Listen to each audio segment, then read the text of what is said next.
Sí, listo.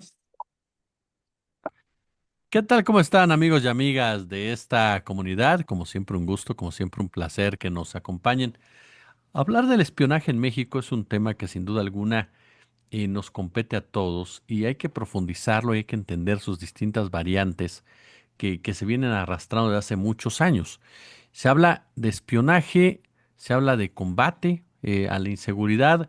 ¿Se puede combatir a la inseguridad sin un trabajo de inteligencia? ¿En qué momento un trabajo de inteligencia se convierte en un espionaje irregular?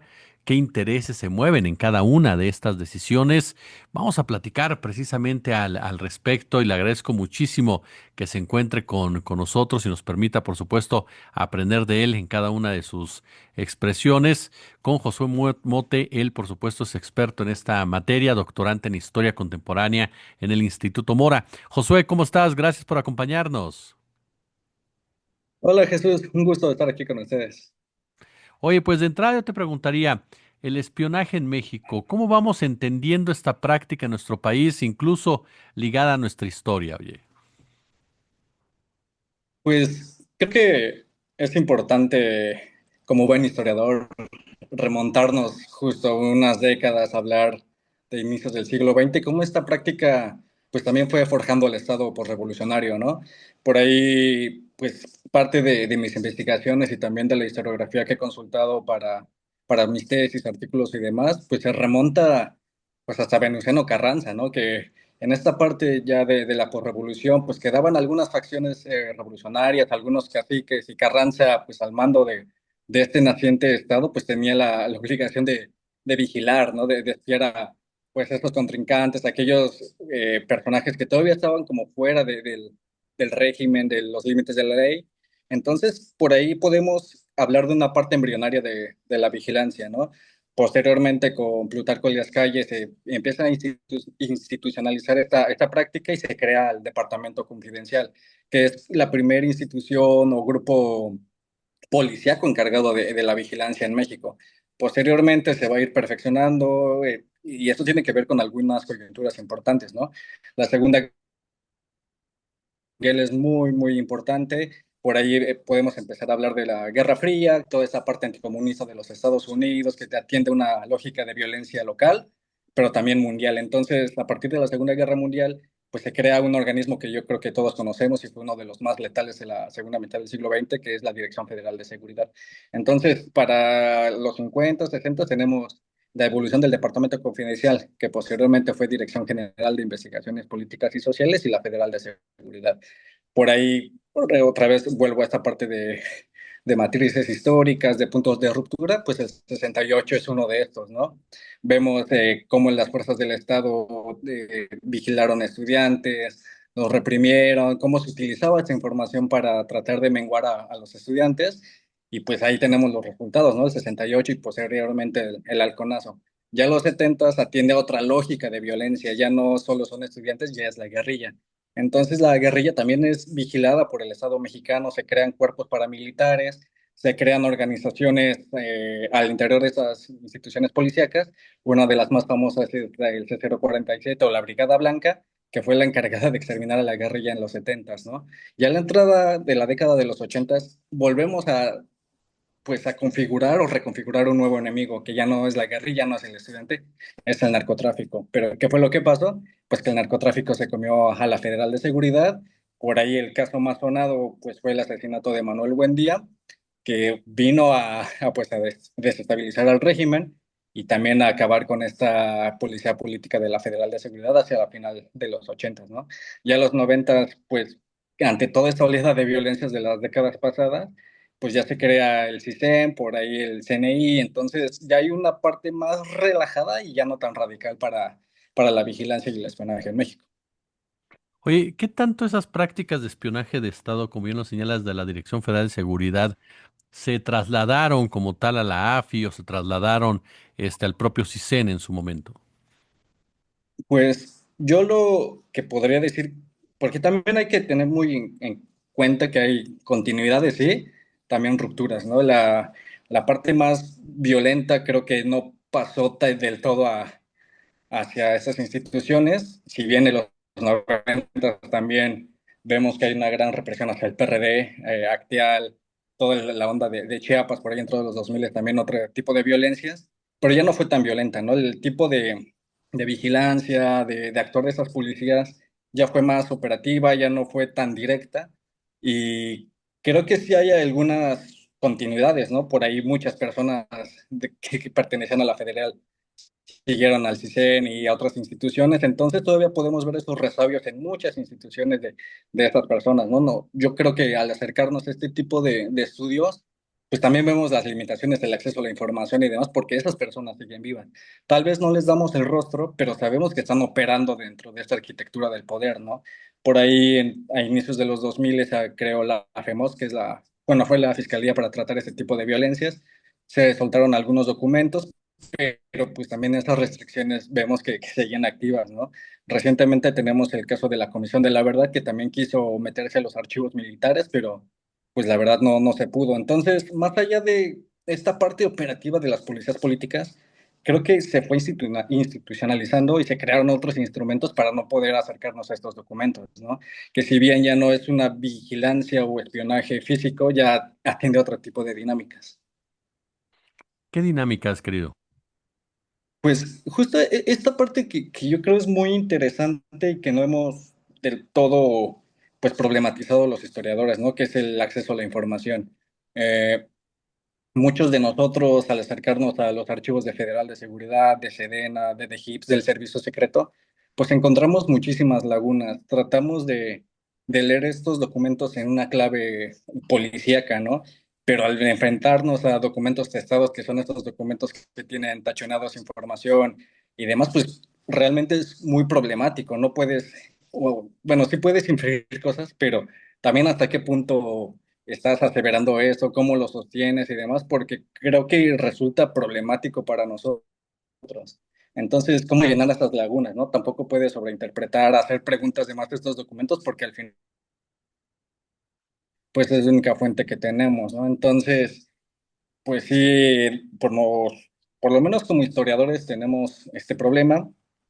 Ya qué decir de periodistas y demás que al hacer otro tipo de investigación, pues también se enfrentan a otro tipo de violencias, pero pues es una amplia gama de estas cosas que pervivieron, ¿no? De cómo acceder a la información, cómo leerlas, dónde puedes leerlas, si hay personas activas, los datos sensibles. Entonces nos enfrentamos con una parte más burocrática, más institucional, que a diferencia de pues esta violencia de los 60, 70 hasta 80 pues sí ha bajado considerablemente, pero al final seguimos viendo que pues, el dinosaurio no se ha ido, ¿no? Oye, a ese punto quería llegar también. ¿En qué momento, por ejemplo, me imagino que el espionaje que bien nos reseñas de forma histórica, ya entrando sobre todo a lo que fue la segunda mitad del siglo pasado, a partir de más que la mitad de los sesentas, y donde se vincula el caso estudiantil en el norte, también por supuesto con los muchachos de Nuevo León, las protestas que se habían llevado a cabo por parte de distintos sectores, hasta la mal llamada Guerra Sucia. ¿En qué momento el espionaje en qué momento, no sé si utilizar la palabra se pervirtió, pero en qué momento dejó de ser una herramienta para combatir una inseguridad o cuestiones de soberanía, de seguridad nacional, e ir sobre los activistas, sobre los estudiantes, o realmente siempre se ocupó para esto último y nos contaban leyendas urbanas? Sí, creo que también es importante dimensionar hasta dónde operaba esta vigilancia, ¿no?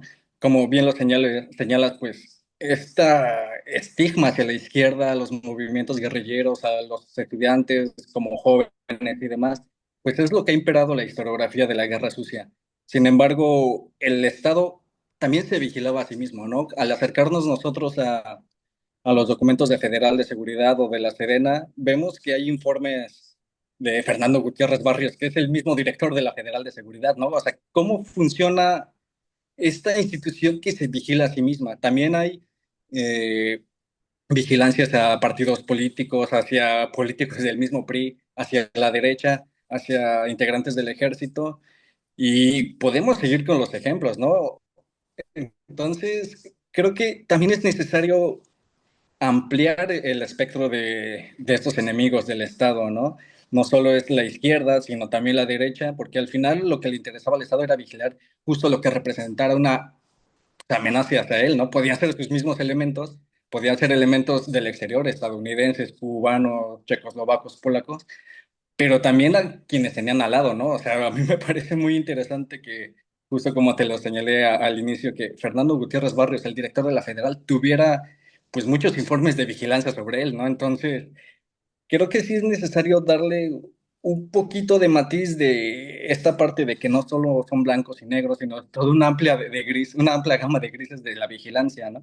Porque creo que también es necesario, sí, seguir estudiando esas violencias de Estado, pero quiénes las ejercían, ¿no? Y creo que ahí es un punto clave, por lo menos de la historia mexicana, porque siempre se ha centrado a la izquierda como lo señalé, guerrilleros, estudiantes y demás, pero también hay que estudiar a quienes hacían esto, ¿no? ¿Cuáles eran sus lógicas, cuáles eran sus móviles y demás? Porque es curioso que un Estado se vigile a sí mismo. Sí, porque como bien señalas, efectivamente la historia se ha centrado con razón en los casos de guerra sucia, persecución y demás, pero también lo hubo entonces en contra de la propia derecha, lo hubo entre ellos mismos, la desconfianza, o si no desconfianza, simplemente pues el protocolo de seguridad nacional, ¿no? De saber que en un momento dado, pues cualquiera es capaz de traicionar al Estado como tal. Sí, sí, o sea, y yo creo que todavía lo extendería un poco más, ¿no? También esta parte de la política, que más allá de los enemigos, pues es vigilar a tu amigo. O sea, en esta parte, por lo menos de la maquinaria del PRI, que hay tantos engranajes, si uno llegaba a fallar, pues desestabilizaba toda la máquina. Entonces, es muy interesante cómo el Estado se vigila a sí mismo desde una parte muy jerárquica, porque también hay documentos sobre Díaz Ordaz, Luis Echeverría, pero hasta de los agentes de menos rango, ¿no? Entonces, vemos que esta vigilancia hacia sí mismo creo que atiende más a una política de saber cómo opera este Estado, quiénes son sus enemigos, porque sí, otra vez la guerrilla muy bien allá afuera, pero creo que también corregir desde adentro es muy importante para este Estado autoritario.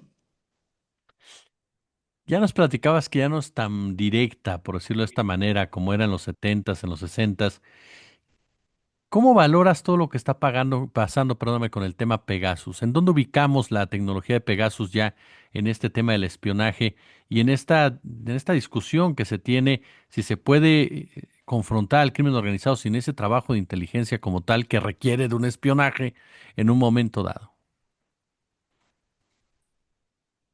Pues creo que ya hace poco lo platicaba con otros colegas, que más allá de una vigilancia o espionaje físico, ya evolucionó a otro tipo de prácticas, ¿no? Por ahí justo Pegasus es de los softwares más evolucionados, más perfeccionados en cuanto a la vigilancia. También veíamos que, pues, que se intervienen teléfonos y computadoras desde softwares que ni siquiera se llevan aquí a cabo en México, ¿no? Ya tiene que ver con otros estados, con otros agentes militares, policíacos. Entonces, más allá de que nosotros tengamos esta paranoia, porque sí lo hubo en las décadas de la Guerra Sucia, de quién está vigilando y demás, pues al final podemos ser intervenidos en nuestro teléfono, en nuestras computadoras. Por ahí está muy extendida esa idea de ponerle pues un taponcito a la cámara y demás, porque creo que esa vigilancia silenciosa pues si viene a afectar nuestros espacios de cotidianidad, nuestra vida al día, ya no es tan espacial como se hacía en la década de los 60, 70, creo que ya tiene que ver más con nuestras rutinas, con softwares que ni siquiera sabemos si los tenemos instalados o no, porque también las compañías telefónicas están coludidas con algunos de estos operativos de vigilancia. Entonces, creo que sí ha evolucionado, atendemos a pues otras lógicas si lo queremos decir así, de violencia, donde ya somos invadidos por gran capacidad de inmersión de muchos dispositivos, ¿no? Por ahí Alexa y este tipo de cosas que a veces nos escucha cuando estás echando el chisme, como, tal canción o tal artista y te la recomienda la bocina o platicas de cierta cosa y te aparece YouTube una recomendación y dices, ¿hasta qué punto pues ya entraron en nuestras vidas, ¿no? Entonces, pues sí hay una evolución, también hay rupturas, pero seguimos bajo otras lógicas de vigilancia. Hay un punto que se ha discutido mucho también en estos últimos, ahorita que nos decías de Pegasus y todo ello. ¿hasta dónde tiene que llegar el Estado en su práctica del espionaje, con toda la historia que tú has hecho y has revisado? ¿Hasta dónde es válido, querido Josué? Pues es muy buena pregunta porque yo de lo que he visto, por lo menos para mis investigaciones, hay personas que realmente no merecían ser un objeto de vigilancia, ¿no? Hablamos mucho de las grandes figuras de la izquierda que fueron espiadas durante el siglo XX, pero esta vigilancia se extendía hacia sus familias, hacia sus espacios privados. Uno, al acercarse a los documentos de Federal de Seguridad, ve que hay una constante vigilancia y observación de las casas, ¿no? 24/7 los agentes estaban afuera de muchas de las viviendas de las personas vigiladas, hablando de la esposa, de los hijos, interviniendo teléfonos, anotando placas de carros. Entonces, creo que también el Estado no tiene tacto para meterse en tu vida, ¿no? Entonces, pues apelando a pues, las grandes experiencias de la segunda mitad del siglo XX, no podemos pues, también establecerle un límite, ¿no? A veces me he encontrado con documentos que van a vigilar a los kinders donde van los niños de ciertas personas. Estas personas también se dan cuenta de que habían sido vigiladas, cambian sus rutinas, se dan cuenta que al estar de la gente afuera de su casa, tienen que cambiar los espacios de sociabilidad, ya no se encuentran ahí, se van a ver a tales cafés. Los documentos no lo dicen explícitamente, pero uno hace la cartografía de estos, pues te das cuenta de que cambiaron toda su vida. Entonces, pues el Estado básicamente es omnipresente al establecer un objetivo de la vigilancia y pues al final pues llega como muy salpicado hacia otras personas que no tenían nada que ver con el personaje investigado. Claro. ¿Pesa quién manda? Es decir, ya hablábamos de, y lo hacías el periplo de Venustiano Carranza, lo que pasaba con Carranza, luego Plutarco Elías Calles, ya tocó Andrés Manuel López Obrador, antes de él estuvo Peña Nieto, antes Calderón, incluso el mismo caso de Pegasus, se ha hablado mucho sobre eso. ¿Pesa quién manda para tomar una decisión en materia de espionaje por parte del Estado o pesa más una presunta política en materia de seguridad, oye?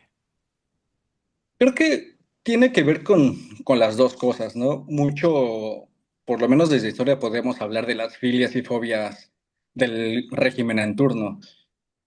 Yo que me he concentrado más en los 60 y un poquito de los 70, puedo ver que Gustavo Díaz Ordaz era un férreo anticomunista, ¿no? Luis Echeverría trató de distanciarse un poco de él y se habla mucho de la apertura democrática. Entonces, tiene que ver mucho con la agenda del mandatario, pero también en un contexto geopolítico, ¿no?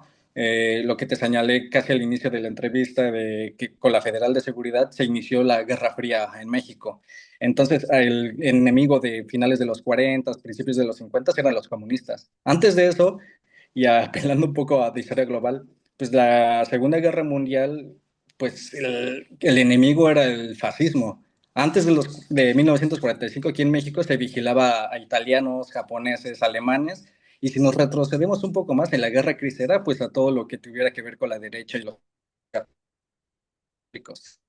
Entonces, podemos hablar de una agenda así de mandatario, pero también hay que insertar todo eso en un ambiente geopolítico, porque creo que sí va cambiando el enemigo y esto tiene que ver también con cómo operan las agencias de seguridad, ¿no? Pueden ser más agresivas, pueden ser más permisivas, como, pues no sé, hay tantísimos casos en México que hablar de una generalidad creo que nos invita más a hablar de las particularidades. En lo que yo te señalaba de los 80, pues el enemigo ya era el narcotráfico. Posteriormente, narco y Estado se vincularon, entonces, ¿quién fue el enemigo? Pues hacia los 90 fue el Ejército Zapatista de Liberación Nacional. Entonces podemos ver cómo se van rompiendo algunas continuidades, pero también se van generando otras lógicas de violencia que tienen que ver con muchos factores contextuales, políticos, sociales, culturales y demás. Sí, que a final de cuentas, si no tienes el enemigo adentro, vas a buscar afuera, ¿no? Y en este caso lo encuentras incluso con aquel que ni siquiera tal vez te representa un peligro para un país como tal, pero sí para tu poder o sí para tu influencia. Sí, es lo que te decía que pues el Estado también le interesa vigilar hacia adentro. Vemos las pugnas entre presidentes, secretarios de gobernación y demás, y al final el enemigo, aunque esté allá afuera, no les importa alta como el que está hacia adentro, ¿no? Eh, Esta parte, por lo menos de la apertura democrática de Echeverría, tiene que ver mucho con eso de que él buscaba distanciarse del 68 y decir, yo no soy como Díaz Ordaz. Entonces vemos que hay grandes informes sobre Díaz Ordaz en el sexenio de Luis Echeverría y me parece impresionante porque parecería que operan de forma monolítica, ¿no? Pero al interior están fraccionados, tienen sus propias lógicas, sus propias pugnas. Entonces es importante ver a, sí, afuera, pero también a quien tienes a un lado, estar espejeando al interior del partido. Claro. Josué Mote, yo quiero agradecerte de verdad estos minutos que nos has entregado para hablar de este tema. Muchísimas gracias, querido. No, gracias a ti, Jesús, y pues aquí andamos. Un gusto.